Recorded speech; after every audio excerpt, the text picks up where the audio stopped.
It is late. It is really late, but I have a job to do. So when it's late and you have a job to do, you get her done. So we had 10 games tonight, including the one I went to. I figured I can keep the Vancouver jersey on from the review I just did because why not? And I haven't seen anybody else wearing this at the games I've been to, so it must be a rare thing. And when I got this from the Vancouver Canucks store. It's a fashion jersey, and they never wore it during a game. And I thought that's kind of cool. And it was on sale because they were getting rid of it as all the Adidas were coming in. And so Yvonne talked me into buying it. I talked her into letting me. Well, anyways, the fact was we went in the store. I looked at it. I went out and clearly it was on my mind, and I went back and got it. I am very glad I did so.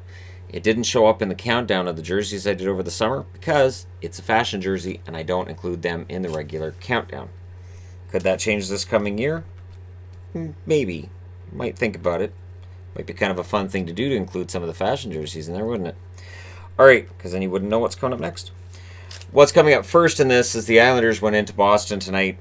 And for the Bruins, it's another setback. I can't really get mad at this one, though, because they did have more shots. They did manage to get to extra time, and the Islanders are a pretty quality opponent.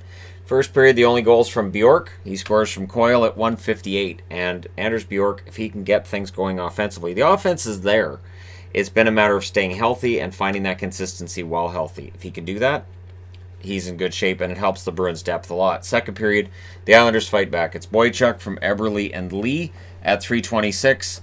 And then Barzal scores from Boychuk at 18:26. So former Boston Bruin Johnny Boychuk letting him know, hey, I'm still playing. Got some points here. And so he has a goal and an assist in that second period. Third period, Boston down by 1. They get a power play. On said power play, Torrey Krug would score from Krejci and Pastrnak at 7 minutes and 24 seconds. It's 2-2. And since it's not the Nashville game and we're back to regular Islander games, it goes to overtime. Overtime solves nothing. And in the shootout, it's Eberle and Barzal getting the goals. Pastrnak had a goal during the shootout for Boston.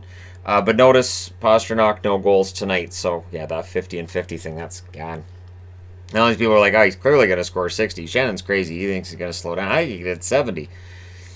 No, we're in that lull that every goal scorer goes through. 3 stars in this one, Varlamov, Krug, and Boychuk. Varlamov, 27 saves on 29 shots. Great game for him. They needed that as well coming off that last game. Rask, 19 saves on 21 shots for him. Power plays, 0 for 2 for the Islanders. 1 for 5 for the Bruins. The first period, the shots were only 4-3 for the Islanders. Did they only play 5 minutes and say, that's enough of this crap and just go to the locker room and come out and start again?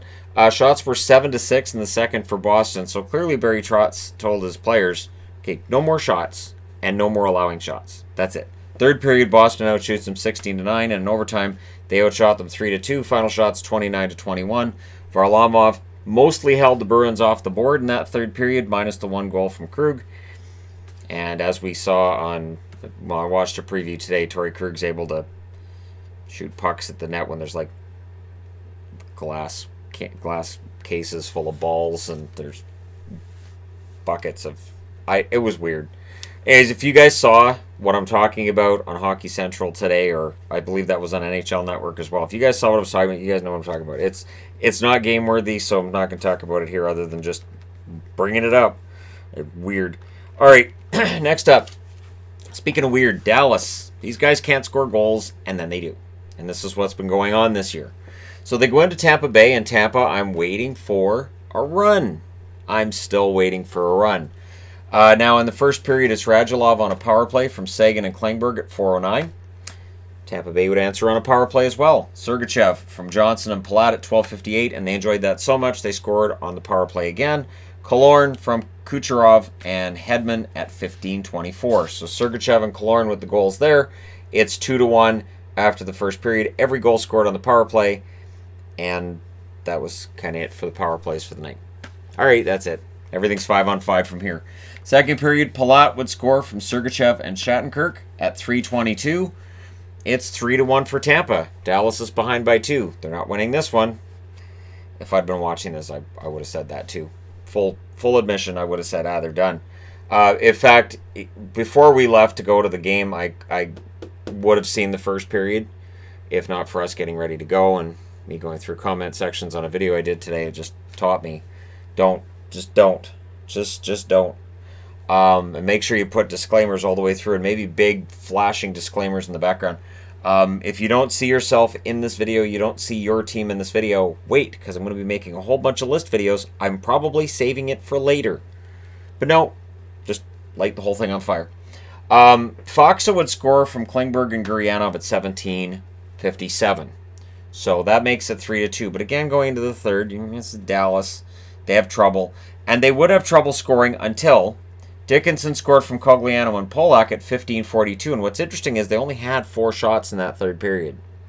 They were being outshot badly. This is something that's been going on with Tampa games recently, it would seem.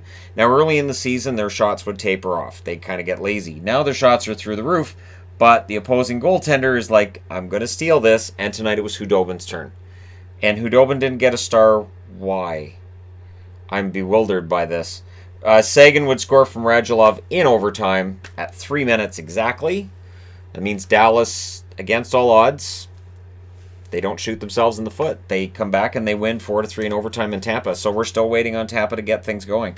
Hudobin saves 45 out of 48. Vasilevsky 16 out of 20. Your 3 stars are Sagan with the overtime winner, Sergachev and Palat.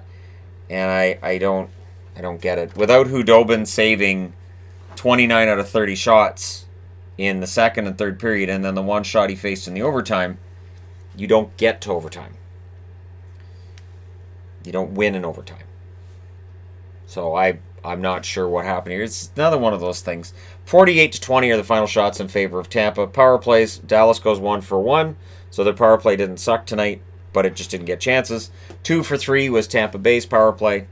We'll see if they can add to that moving forward, but really, really weird score. Not one I would have expected. Next up, speaking of unexpected, so the Buffalo Sabres had turned the corner, right? They finally were starting to gain ground, and they're second in their division. Well, since they nailed down second, or seemingly nailed down second, things have kind of started going backwards again. And for Buffalo, this is a familiar track, although they never really pulled out of it last year. So if they fall back into mediocrity now, I don't know. And then Eichel, I talked about his point streak too much. I jinxed him. He didn't get a point tonight. He did not get a point tonight. Vorobiev scores from Myers and Konechny at 13:04 to make it 1-0 for the Flyers. Van Riemsdyk scores from Hayes and Niskanen at 15:32, and they enjoyed scoring together so much that Niskanen and Hayes get involved in the next one. This one a power play goal. Voracek has the second assist, 17:05. It's 3-0 Philadelphia after 1. And I'm thinking, what? And huh? Second period, because keep in mind, while I'm not, on these live like I normally am, I'm watching on my phone going, wait, what's with this score? What's with this score? This one was a huge eyebrow raiser for me. Provorov on the power play from Konechny and Couturier at 8 minutes 20 seconds. And then a minute and 2 seconds later, Pitlick scores from Sanheim, so 9:22. That makes it 5-0. Hutton, you're not coming out. Van Riemsdyk scores a power play goal from Konechny and Couturier at 12:27. So the penalty kill let Buffalo down tonight, or Philadelphia's power play came through for them, or the referees completely hosed Buffalo. That's usually the narrative that comes out of games like this. Third period, there would be a power play answer by the Buffalo Sabres when they were down 6-0. Olofsson would score from Dahlin and Johansson at 11:35. That breaks up the shutout. That's as close as they're going to get, 6-1 in favor of the Flyers.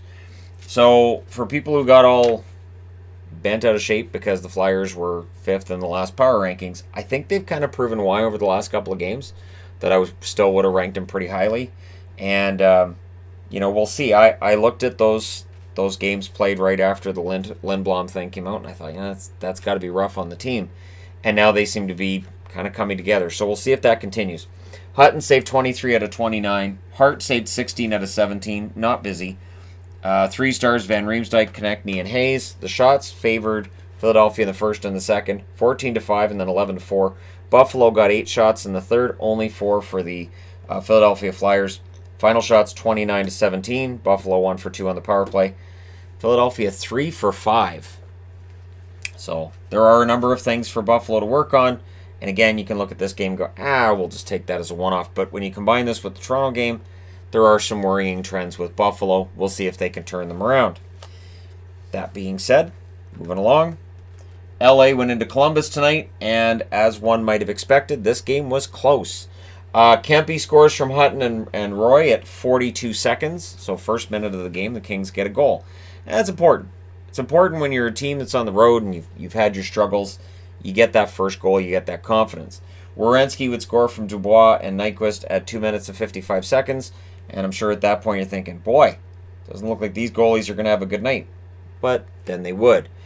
Second period, Carter scores from Lewis and Clifford at 11:16. That makes it 2-1 in favor of the Kings going into the third. And again, the Kings seem to be turning a corner with their road record. This road trip has been fantastic. And even with tonight's result, there still should be some encouraging... at least this should feel like an encouraging sign for Kings fans. Jenner would score to tie it for Werenski and Bjorkstrand at 18:17. That's where the encouragement kind of changes in that you're almost bringing it home in regulation, then they tie it, and then in overtime, Dubois scores from Nyquist and Jones at 1 minute and 11 seconds. So, in about 3 minutes of game time, they go from being up 2-1 and being potentially able to take another win on the road, and they lose it in overtime. But again, they get the point, and they don't lose one in regulation. Campbell saves 25 out of 28 in the loss. Korpisalo continues this little run he's been on, 23 out of 25 in the win. Werenski, Dubois, and Jenner get your 3 stars. Power plays, LA 0 for 2, Columbus 1 for 4. Shots, favored LA in the first, 9-8. 13-5 in the second in favor of Columbus. 11-6 in the third in favor of LA. Columbus gets the only shot of overtime, and that's the shot that counts. And the final shots are 28-25 in favor of the Columbus Blue Jackets. So, for LA, again, they can take that point, and every point they get, every inch they gain in terms of the standings and getting closer to a playoff spot is important right now because, it feels like they're playing with some pride on the line right now. And they get a point without needing any points from Kopitar. Brown's not on the board either, so that's an important thing as well. They managed to get themselves a point without their biggest names getting a point. That being said, I now need to change boards. I also needed to yawn there. All right. And that shouldn't be a surprise to anybody who's going to get that notification on the phone and go, oh, this is why you told me not to ring the bell. All those YouTubers tell us to ring the bell. Shannon never does. This is why. And for people wondering, heads up, 4 weeks from now, 4 weeks from tonight, the Arizona Coyotes are in town. I have tickets to that game. I'm so glad I got tickets to that game. Isn't that fun? Taylor Hall's coming back to town, and I get to see him again. I saw him with the New Jersey Devils, and I get to see him with Arizona, unless he's traded again before then. But we'll move along, and Ottawa showed once again you can't take the Senators lightly. I'm not saying Nashville did. I'm just saying the Senators are always game, and if you take your foot off the gas, bad things can happen. But in the first period, Craig Smith scores from Turris at 11:16. Kyle Turris is putting up some points. It leaves David Poile in an interesting position. Do you still try to trade Turris, or do you say, hey, he's kind of fitting in a little better, we'll hang on to him? Do you try to move somebody else, try to move Turris up the lineup? It's an interesting idea. Anyways, second period, with the 1-0 lead, that doesn't last very long. At 3 minutes and 2 seconds, White scores from Tierney and Borowiecki. Borowiecki continues this incredible run he's been on. Borowiecki is suddenly getting points. And it's at a pretty decent clip, too. He's on pace for about 25-30 points this year. It's really bizarre. It's almost to the point where I need to do a video on it because it's insane. Nemesnikov scores shorthanded 50 seconds later from Pajot. So 3:52, it becomes 2-1 for the Senators. At which point, if you're a Nashville fan, you're going, wait, who's beating us? Then Anisimov scores from Hainsey and Ennis at 18:41. I got those two backwards from Ennis and Hainsey. So it's 3-1 in favor of the Senators after 2 periods. But it's still the Senators, so they also can't take their foot off the gas. Third period at 1 minute and 20 seconds on the power play. You heard that right. The Senators on the power play. Kachuk from Pajot and Duclair.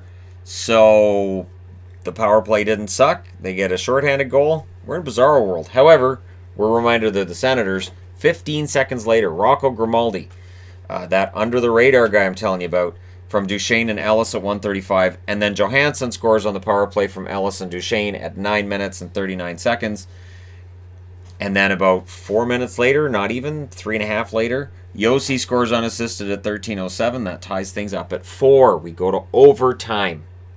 So Ottawa having gained a point, they make it 2. Duclair scores his 20th of the season. Isn't that his career high? He's already there. Power play goal from Chabot and Pajot at 2 minutes and 40 seconds. And again, how do you negotiate with Anthony Duclair right now? And people are going to say, hey, he's just on a hot streak, so you don't offer him that much. But can he get it? I mean, if he keeps this up, if he scores 50 this year, what is he worth? All right. Saros saves 19 out of 24 for the Nashville Predators. Hogberg saves 33 out of 37. Your 3 stars are Duclair, Pajot, and Hogberg. And on the Duclair note as well, is it smarter for the Senators to look at a guy who might score 50 and say, all right, at the deadline, he's gone because we can get a lot back? Or is it smarter to say, oh, we could try to re-sign him? And that's where Pierre Dorian's going to make his money this year, is in making decisions about him and Pajot. Shots were 17-10 in the first in favor of Nashville, 10-3 in favor of the Senators in the second, and then they went to sleep in the third. 17-3 were the shots for Nashville in the third period. 1 shot in the overtime. It's the shot that matters, and Ottawa gets it. Final shots 37-24 in favor of the Predators. Power play 1 for 2 for the Preds in the first period. 1 for 2 for the Preds, period, and 2 for 4 for the Ottawa Senators. Yeah, the Senators. 2 for 4 on the power play. That brings them up to what, 11%? We're going to go to their heads. Can't have them getting a percentage that high. They're going to start throwing their weight around, and all right, we've got a pretty good power play. Anyways, Nashville, you got to dust yourselves off. Say, all right, trap game, infamous, it's a trap. I didn't throw it on the board this morning, but when a team's already out of the playoffs, I don't think there's any such thing as a trap game for that team that's not in the playoffs. There really shouldn't be. You shouldn't be overconfident because you're not in a playoff spot.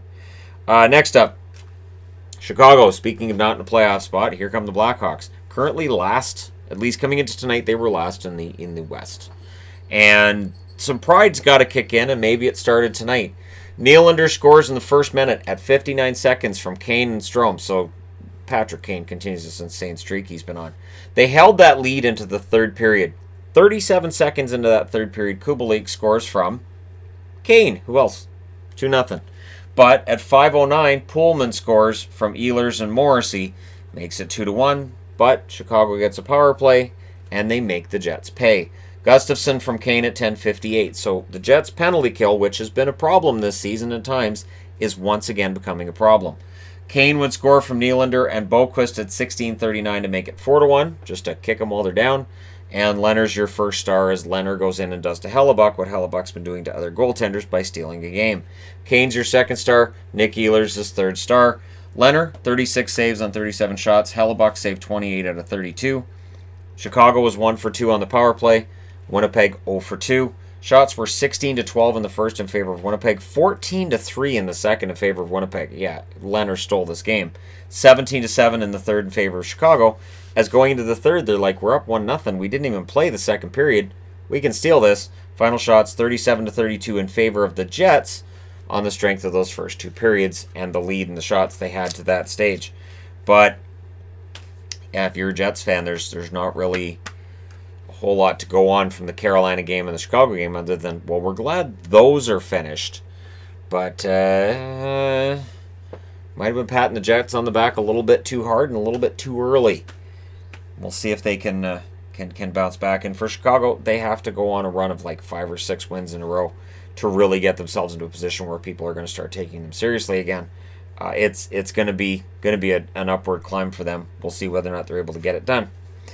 All right, moving along. Carolina in against Colorado. No scoring. Lots of power plays.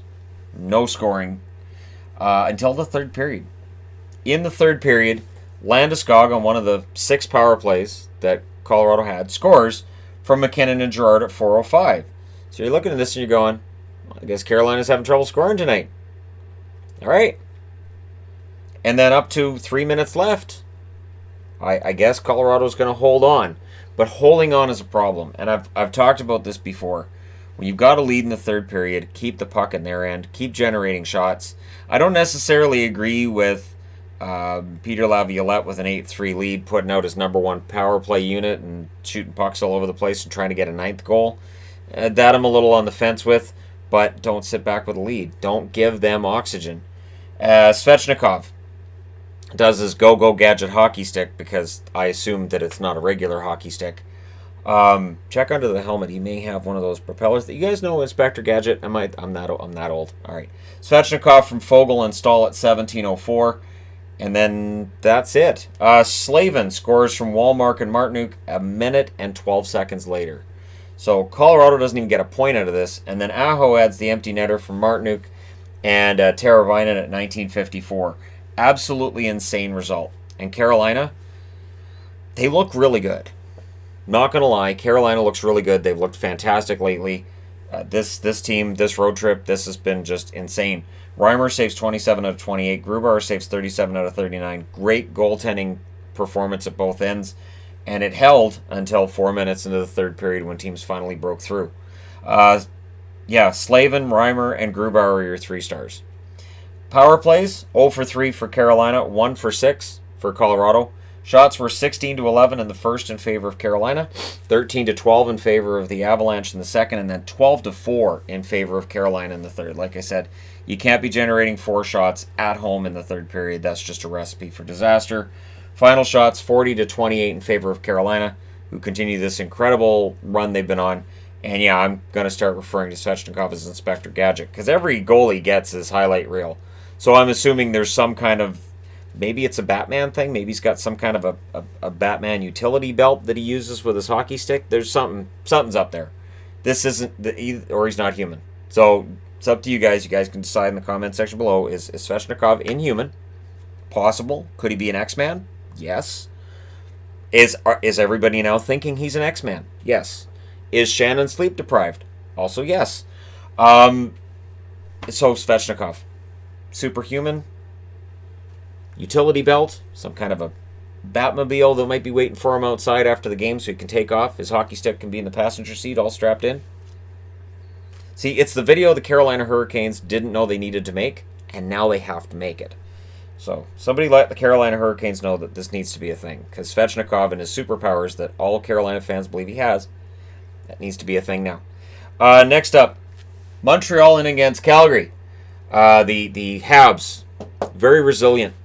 They are absolutely capable of turning things around. Tonight is another example of how resilient they can be. And for Calgary, I don't know. We had this nice run under Jeff Ward. Everything seemed to be going really well for Calgary, and now it feels like it's kind of in trouble. This is the 3rd straight game without a win. They do get a point tonight. Let's talk about it. First period, Tkachuk scores from Lindholm and Mangiapane at 7 minutes and 34 seconds. On a power play, the only power play they had in the game, Lindholm scores from Tkachuk and Gaudreau at 19:52. So that's, with 8 seconds left, makes it 2-0. It's a power play goal. Everything feels like it's going Calgary's way going to the second period. Gallagher scores from Weber and Lehkonen at 9:46. And then about 3.5 minutes later, it's Armia from Lehkonen and Sherratt at 13:11. So Yoel Armia continues this incredible run he's been on. It's been impressive. So goal and an assist for him tonight as he continues this really great run. And it's 2-2 entering the third. So what happens in the third? More of the same. Shillington gets his first of the year. Gaudreau and Hanifin get the assists, 6:25. So for Johnny Gaudreau, that's 2 assists tonight. Looking good. They're up 3-2. You can just hold it at home. Nope. Suzuki scores a tying goal from Cousins and Wheel at 11:58. Hey, I watched a game tonight where a team couldn't hold a lead at home either, so I feel for you guys here.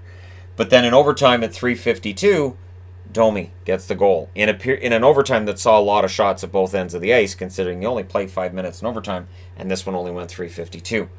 Price saves 24 out of 27. It's important to see Price winning games where he doesn't have a 900 save percentage, because Price will get that 900 save percentage. He'll get it regularly.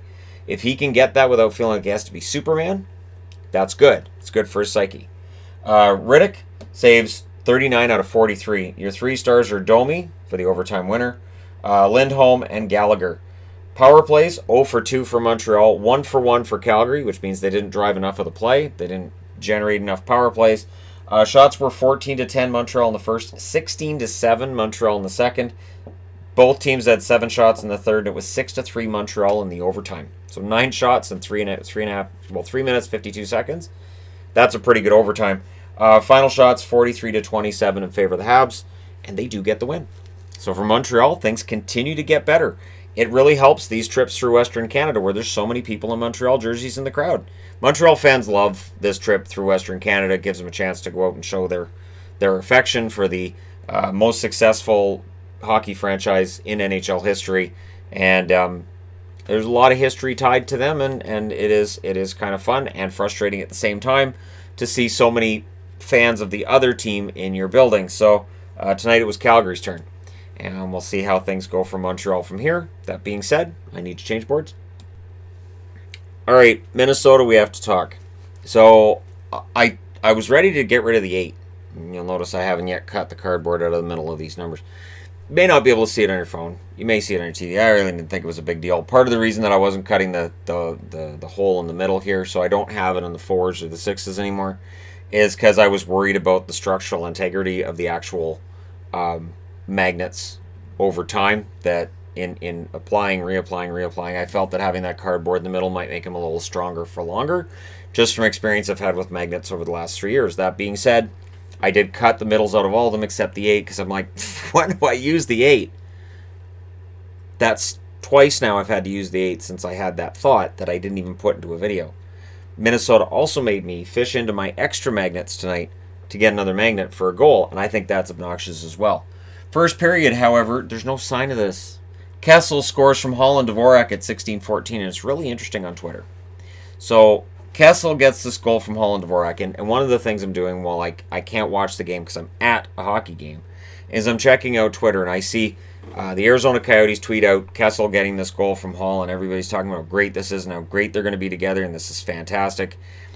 I remember thinking, but it's only game 2. Again, I get the excitement, but it's only game 2. But it's 1-0 Arizona after 1, which is usually meaning they're going to win it.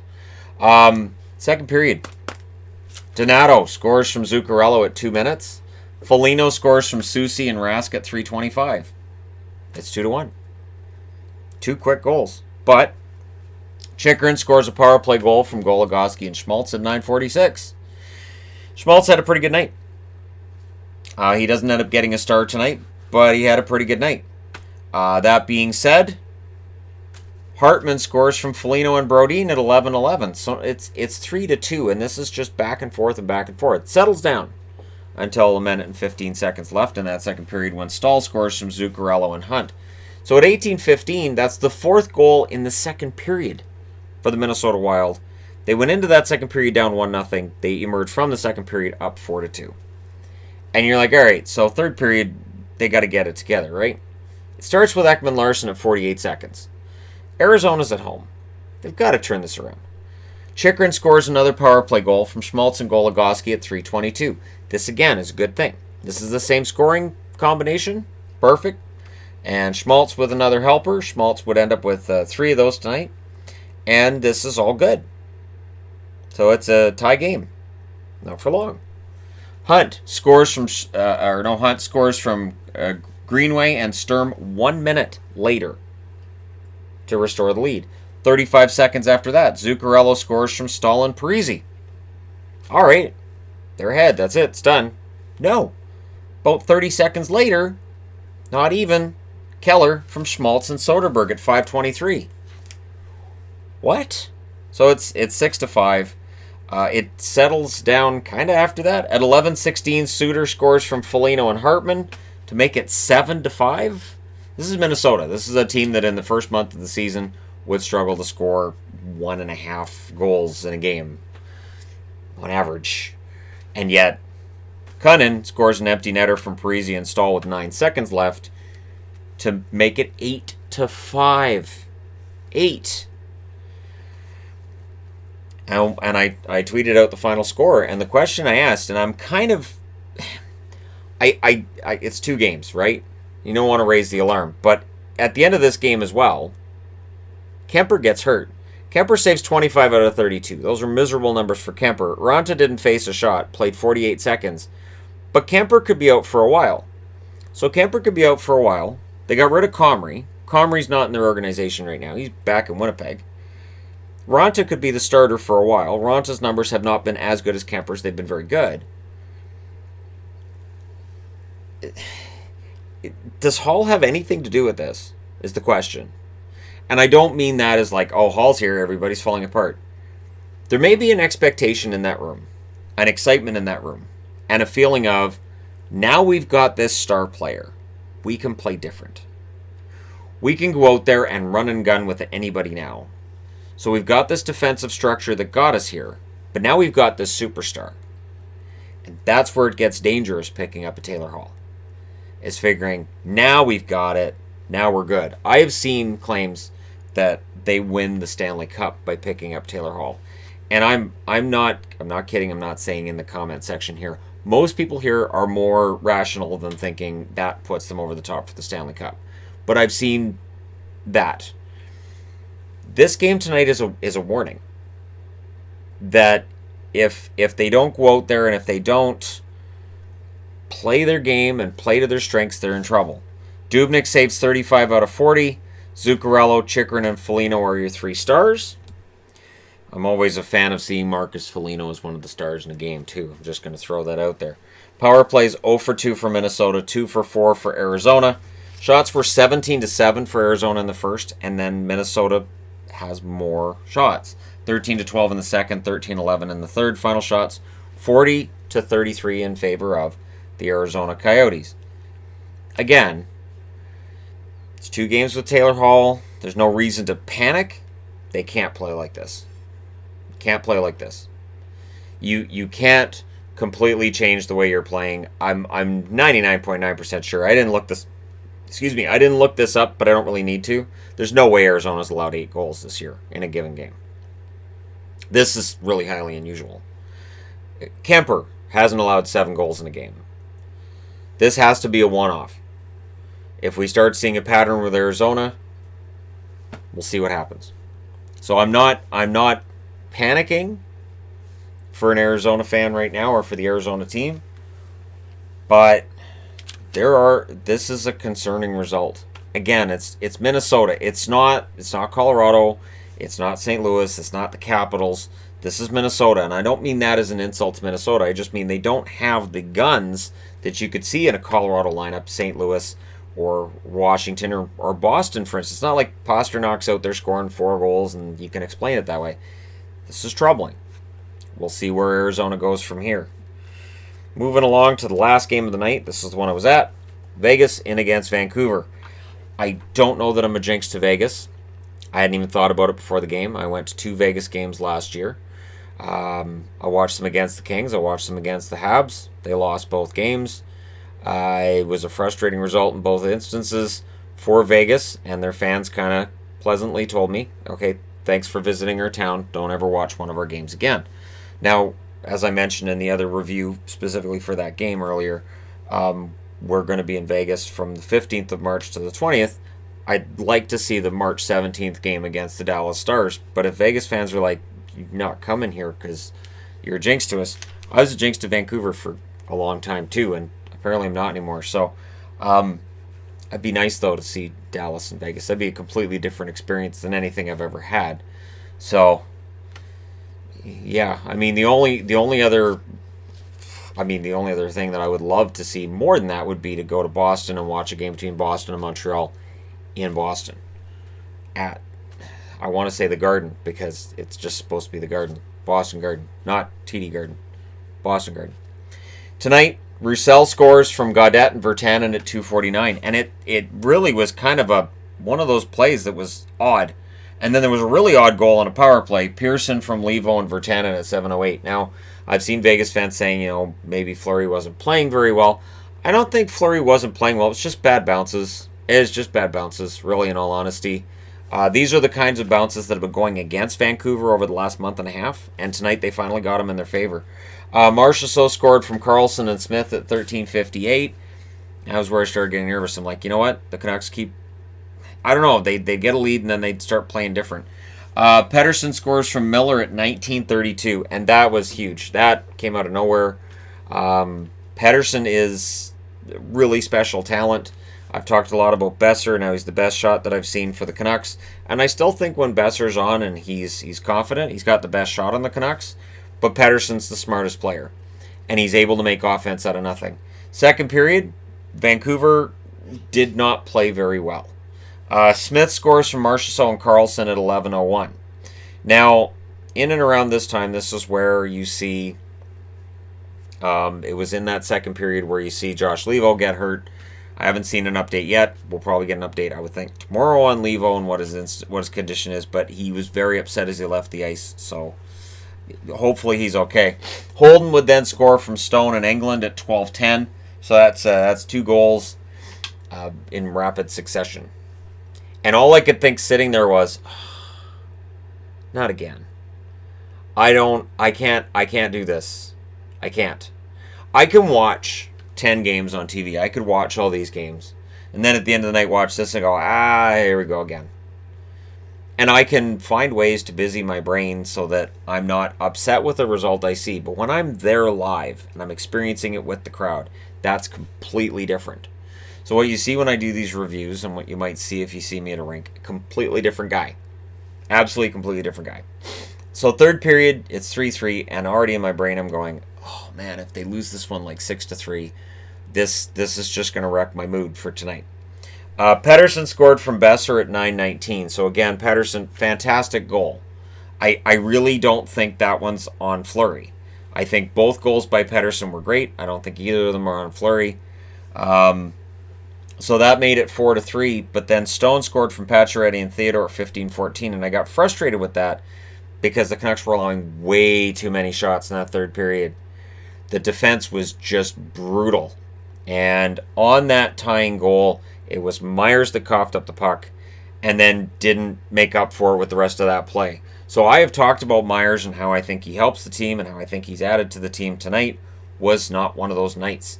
And as somebody said on Twitter, and I agree, I think he really misses Edler. I think the pairing of him and Edler's really good. I also think it's, look who he's paired with right now. There were times where he's out there with Ben, and I'm thinking, he's with Ben? And I saw him, I'm pretty sure I saw him with Fattenberg at one point. I'm like, wait, why are Fattenberg and Myers on the ice together? There is a depth problem on that blue line. But we go into overtime, and I thought, all right, well, at least they got a point. And then in overtime, Chris Tanev. I said this in the earlier review, I'm going to say it now. You had this in you all the time. Why didn't you tell us? And not only that, but they did Christmas greetings. They had all the guys up giving Christmas greetings. They all had their kids, and everybody was really cute and everything. And Tanev, I love the guy, but with the teeth missing and with his hair the way it looked and the shirt he was wearing, he looked homeless. And I said to Yvonne, I said, you could give him a coffee mug, sit him out of the curb, and people would throw coins in it because they'd assume he's just. When I saw him up there, I said, thanks for dressing up. It was just one of those things that they're all like, Merry Christmas, Merry Christmas. I'm like, wow, Tanev. He scores the game winner, though. So he looked fantastic there. Horvat and Besser with the assists at 1:30. So Bo Horvat still cannot get a goal on home ice. He doesn't have one yet. He didn't get one tonight. He had good looks. I think it's in his mind now. I think it's in his head. We'll see if he's able to push through it. Fleury saved 29 out of 34. I know that number's ugly. I don't think Fleury had a bad game. Markstrom 39 out of 43. Markstrom was pretty darn good as well. The score does not tell you how well the goalies played. Pettersson, Stone, and Tanev are your 3 stars. I disagree with Stone being the Vegas Golden Knight in those 3 stars, by the way. Wild Bill, William Karlsson, is the best Vegas Golden Knight. He is still the best Vegas Golden Knight. I like Mark Stone a lot. Great player. Karlsson is the engine for that team. Absolutely. He's the guy. And when the day comes that they name a captain, I honestly think Karlsson should be the captain. But that's me. Power plays. Vegas went 0 for 1. Vancouver went 1 for 5. This game got really testy late. There were some cross-checks, some things that I saw from Vegas players that I thought, And then after the play on Levo that wasn't called as a penalty that probably should have at least been a 2, I'm not going to say 5 in a game. I said this in the review. I'm not going to say 5 in a game. I'm not going to scream and jump up and down. But it should have probably been 2 because the puck wasn't there. So that's at least interference. But there were some plays by Vegas players where I was like, geez. There was one by McNabb where I right away I'm like, that's boarding. And then they called him for boarding. I'm like, yeah, that's boarding. And I don't know. It was just... There was some lack of discipline from Vegas players tonight, and that's why Vancouver got 5 power plays. I thought that was the way it went. Vancouver, I thought in a way was kind of too clean with it, and probably could have used a little more pushback during some of these points here in the second and the third when Vegas was playing really well. Power plays, as I said, 0 for 1 and 1 for 5. The shots 14 to 11 in favor of Vegas in the first, 10 to 8 Vegas in the second, 19 to 12 Vegas in the third. And then in the overtime, Vancouver deciding, hey, maybe we should bail our goaltender out. They get all 3 shots in the overtime. Final shots 43 to 34 in favor of Vegas. So Vegas plays well. They get a point tonight. As I said to the kid next to me wearing a Marc-Andre Fleury jersey, don't worry, Vancouver's nowhere near Vegas in the standings, and that seemed to cheer him up a little bit. Because it's true. I think Vancouver's 6 points behind Vegas. It's not really a concern for Vegas right now. They've got other teams that they would be worried about, but Arizona lost tonight. Calgary lost tonight. They don't have to worry about Edmonton didn't play tonight. It's a pretty good night if you're a fan of the Vegas Golden Knights, even though they lost the game in overtime. But for Vancouver, they pull within 3 points of Calgary for that last playoff spot. We'll see if this is the start of a turnaround or if this is just one of those games they play where they get the lucky puck bounces and then we go back to them not getting them. Let me know your thoughts in the comment section below as always. Don't forget to hit like and subscribe if you're browsing your way through. You just happened upon this video. Thank you guys so much for your time. I apologize this is up so late, but it's still up and we'll get a preview done tomorrow. We're going out tomorrow morning, but before we go out, that preview will be done. Thank you guys so much once again. I'll talk to you again soon.